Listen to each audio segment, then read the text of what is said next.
Hey everyone! Today we are infusing some pine sap into oil, and I'm going to show you all how I infuse my saps and resins into oils. I use a lot of saps and resins in my products. I feel like more than I see with other people. I'm obsessed with them. We've talked about them a lot in previous videos. If you haven't seen them, take a look in the search bar, just search like sap, resin.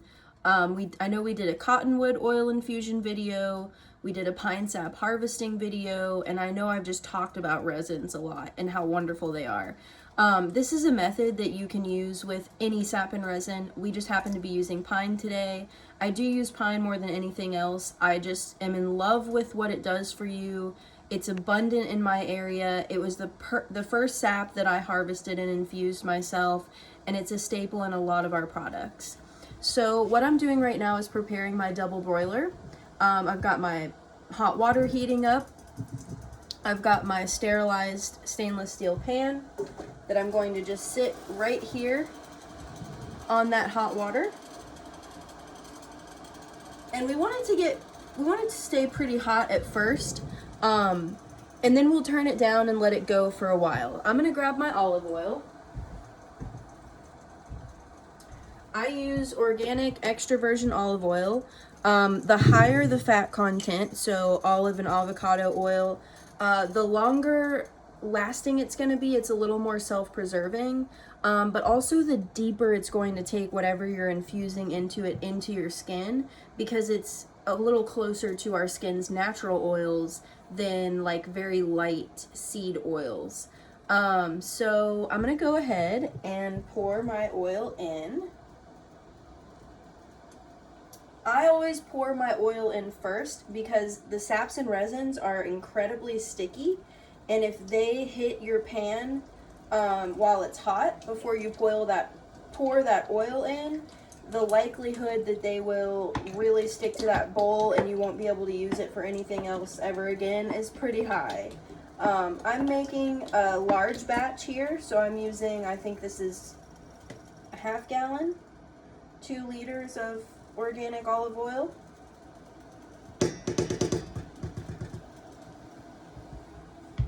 And I've actually got a couple different pine saps, so you'll get to see a few different textures. This more hard stuff was collected from our tree in our yard. Actually, when I was posting that video, it smells so freaking good, of us harvesting pine from fallen branches. This is what we got off those branches. Sometimes you find your saps and they're in their soft phase, and that's great too. Honestly, I've never noticed that much of a difference in the infusion that they make. Saps are self-preserving, so to me they're just the same with how amazing they are. These kind of harder ones just mean that they've been around longer and they've had some time to dry. So I'm just crunching this up a little bit as I sprinkle it in, just to give it more surface area in my menstruum. As far as ratios go, I don't want to give you a for sure ratio because it's dependent on a few things. Some people might be infusing saps and resins into oil for their fragrance, in which case you're going to want to use a lot more.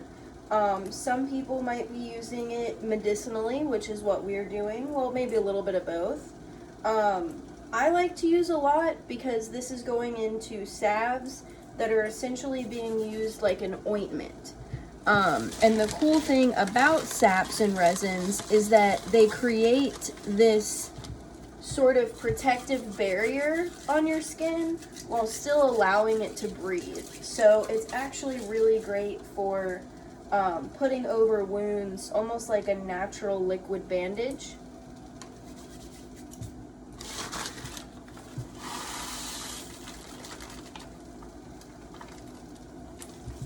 And now I'm going to break a chunk of my super sticky stuff off.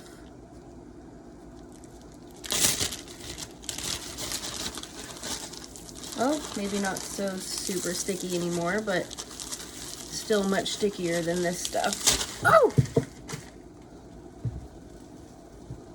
So let me turn this camera a little bit.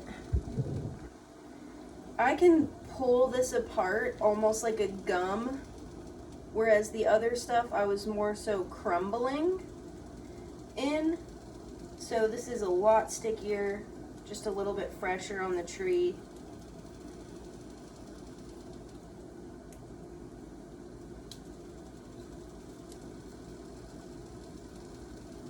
And the idea of infusing saps into oil is that the actual sap will completely dissolve into the oil, and the only thing that you'll be straining out is the little tiny bits and pieces of the tree bark, leaves, any other sort of debris that might have gotten caught in the super sticky sap. So you should have a very strong infusion at the end, because unlike other infusions, we're really not straining our main herb out. Pretty cool.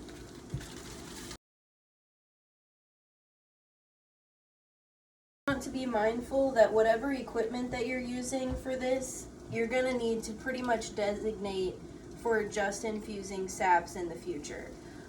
If you sat here and stirred the whole time, you might be able to avoid getting stuck to the sides of your pot or bowl, but you're definitely going to ruin a spatula. So I buy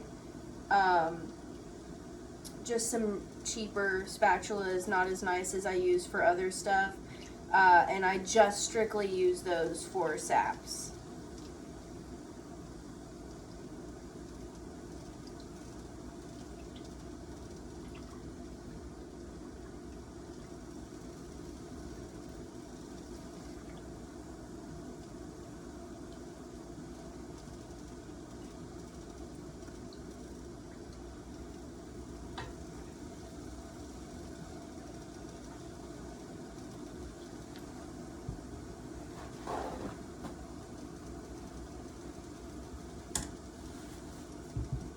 So I would say you could do a ratio of half and half for a really nice strong infusion. I personally never really need to go over half and half. It smells so good. Half and half to me makes a really nice strong infusion.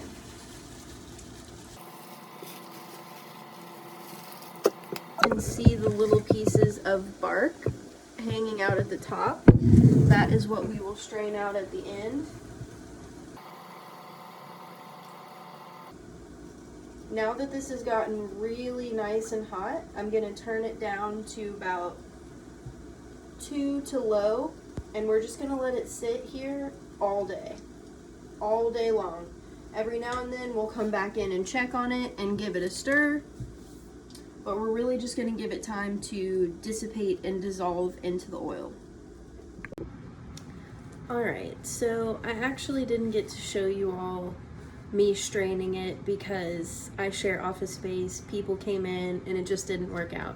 But essentially the second half is pretty self-explanatory. I let mine go for 6 hours. I've started filming this video when I got to the office at 8, and it is now about 2:30, and I did my final scrape. I was stirring in between, and then the way I strain it, because I don't want to ruin any of my strainers with that resin, is I'll take a strainer, but I'll put a layer of cheesecloth in it. And typically I will ball that cheesecloth up and throw it away instead of reusing it because the pine sap is so sticky.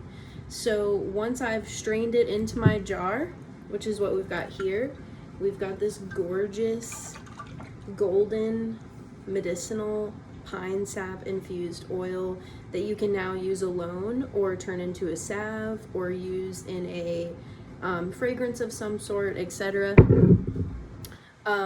We use ours in our pet salve, our cooling pine tallow balm. Both of those are really like first aid salves, almost like an ointment that you can apply to open wounds, rashes, cuts, etc. And then we also use it in our whipped tallow body butter that we have in the winter, and our warming CBD muscle rub. I can't explain how much I love pine sap infused oil. I would definitely say, if not one of those items for your first aid kit, having a small jar of it. However, you could also use spruce sap, fir sap, and all of those are going to have the same antimicrobial properties as pine sap. If you'd like to learn more about what pine sap does, definitely go and check out that video where I showed you how to ethically harvest sap. I just talk a little bit more about its actual properties. And then also, it is now January of 2021. We featured a video from Farai where she talks about all the medicinal properties of pine. So there's lots of opportunity to go and check that out. This video, I really just wanted to show you all my method for double broil infusing saps into oil. So I hope you enjoyed.